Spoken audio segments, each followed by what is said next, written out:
Alright everyone, today we're going to look at the Blade Glimpse. This is a pretty neat little quadcopter here. It is an FPV ready, streaming to a smartphone.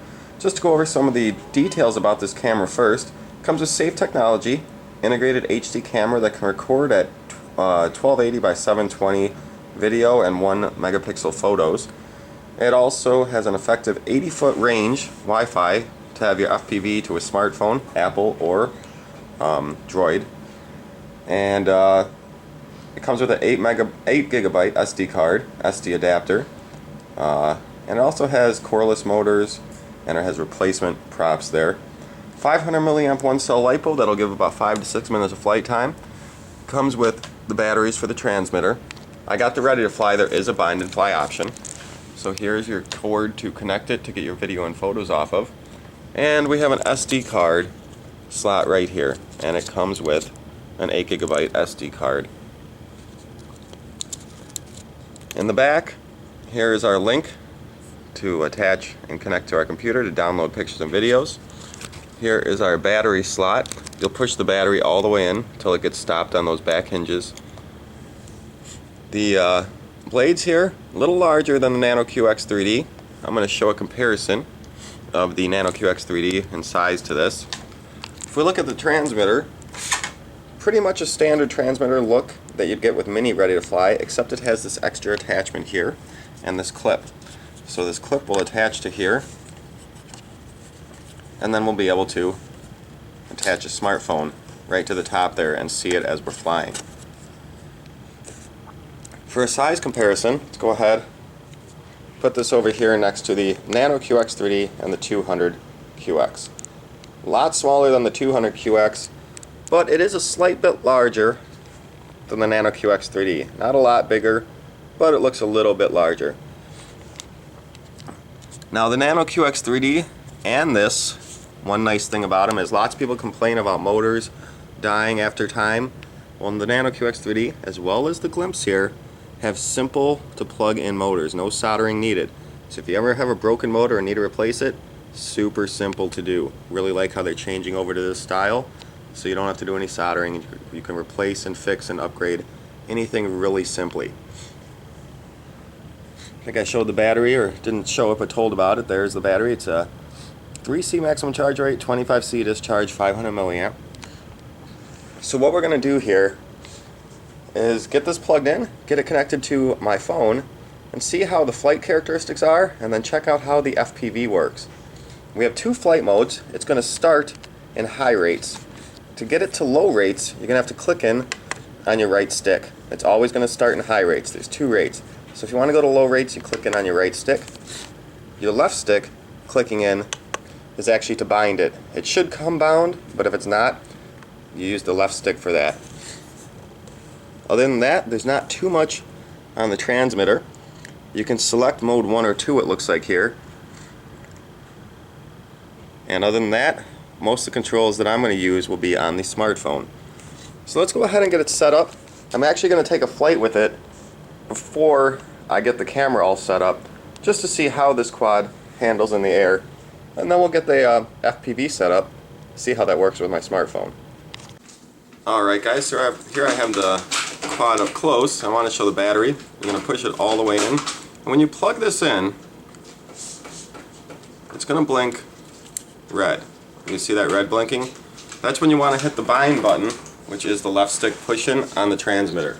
So we're going to go ahead and bind it and fly it in the low rates and high rates, and just see how it flies, and then we'll set up the FPV and see how that does. So you're going to want to bind it on a flat surface, and the light just went from red to blue, and now I should be ready to fly. Now it starts in high rates. I'm going to come out of the camera just so I have room to fly here. It starts on high rates. I'm going to press it on the button, turn it to low rates, and now it's going to blink. That means low rates. So I'm going to take it up and just see how this thing flies. And this is low rates. I don't have a ton of cyclic control. It's not giving me full angles, but it flies really nice and smooth. You want to be careful not to go too fast, because you don't want to not be able to overcorrect and stop yourself from hitting a wall or something. But it flies really, really nice actually. It's actually really smooth It almost feels as good as the 200QX. I mean, it feels really, really nice here in flight.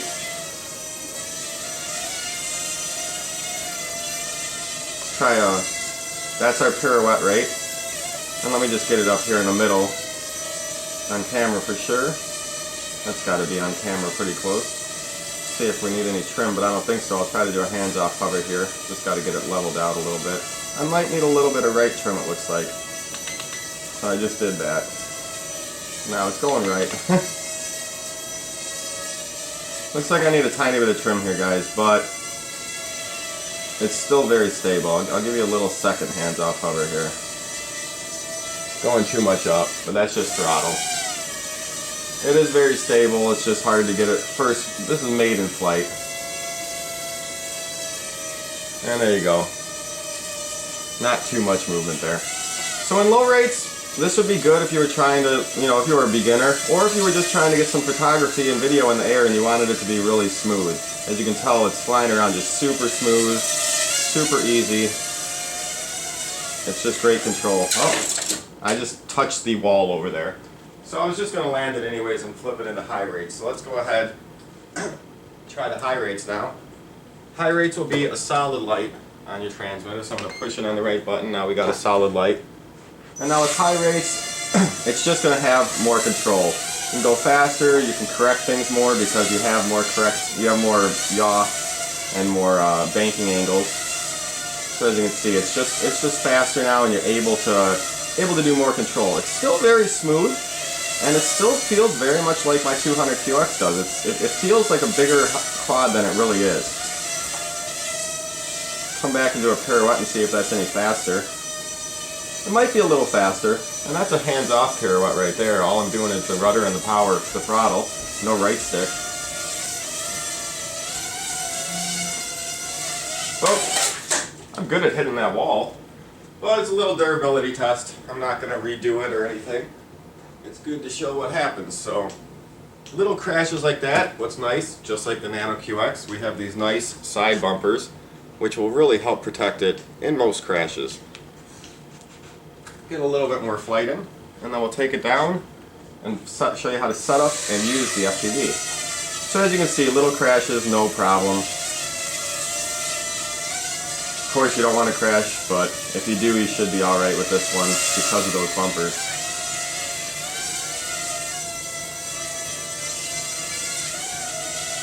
Let's try the power here, see how much power we got. I'm going to get low. Goes up pretty quick.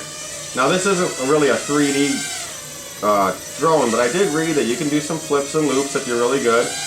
It has some pretty good power to catch itself there. But it's mostly for fun photography and FPV. So I'm going to go ahead, land it, charge up the battery again, and then we'll go ahead, set up the FPV.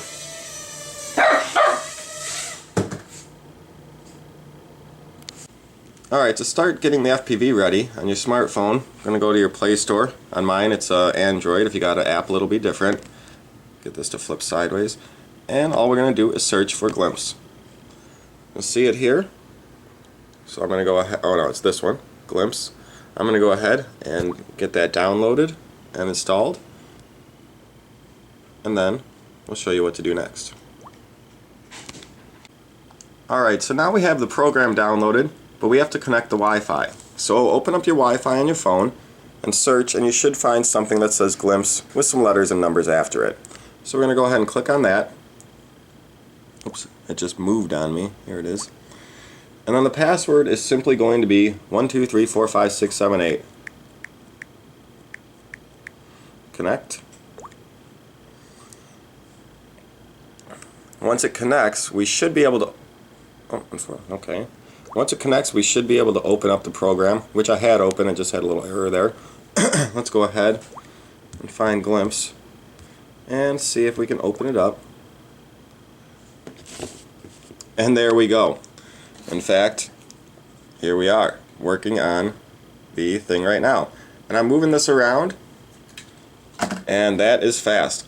It's on me, it's on the table. It's on me, it's on the table. It's pretty instant. So now we can connect the phone to the transmitter mount, and we can fly it around FPV. up to about 80 feet or so. So you're not going to be able to fly it forever away. The actual transmitter helicopter 2.4 gigahertz link, you're going to be able to fly farther. But you'll be able to fly this quite a distance through FPV. So let's go ahead and test this thing out. Alright guys, I got my FPV set up here. Now I think I might want to turn up my screen. It seems a little dim. Yeah, let me turn it all the way up. And this is the best we're going to be able to see it outside. Now what I'm going to do here though is I'm just going to take it off and see how far this FPV link will work. So I know it's kind of hard to see the screen, but I can see it. So we're connected. We're going to take off. It's about 10 feet away right now on that chair. That tree's about 10 feet away. It's a little windy. I'm going to take it up though, and what I'm going to do is just fly out straight. And now we're reaching 100 feet away easy, and we're still connected. I don't know if you guys can see the screen, but I'm still connected all the way out there. In fact, I'm so far away that I don't know which way I'm going right now. I might have to... Okay, I think I got it coming towards me. Yep, coming towards me. Alright, so that got about as far away as I can see. That's a pretty far link. I don't want to go any farther because it was so far away that I couldn't see it anymore in terms of orientation. So I'm going to go ahead and land it. That link is pretty darn far. Now we're going to go inside and test out the FPV inside where we can see the screen better. And I'll try flying it into the hallway and where I can't see it from the screen. Alright guys, so you saw outside we got some pretty insane distance. It was as far as I could see the quad, and it was still connected to Wi-Fi. Now we're inside where you can see the screen a little better. We're just going to take it off into the hallway and come back in, just so you can see how the FPV works inside. Little trim issues there. Alright, let's get into the hallway here.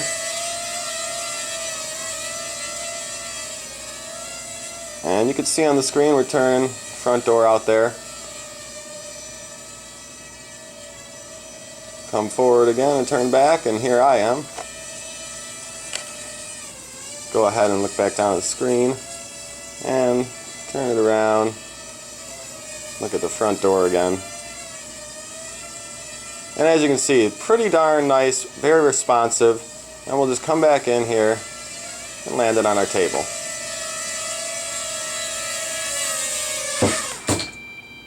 So pretty darn good.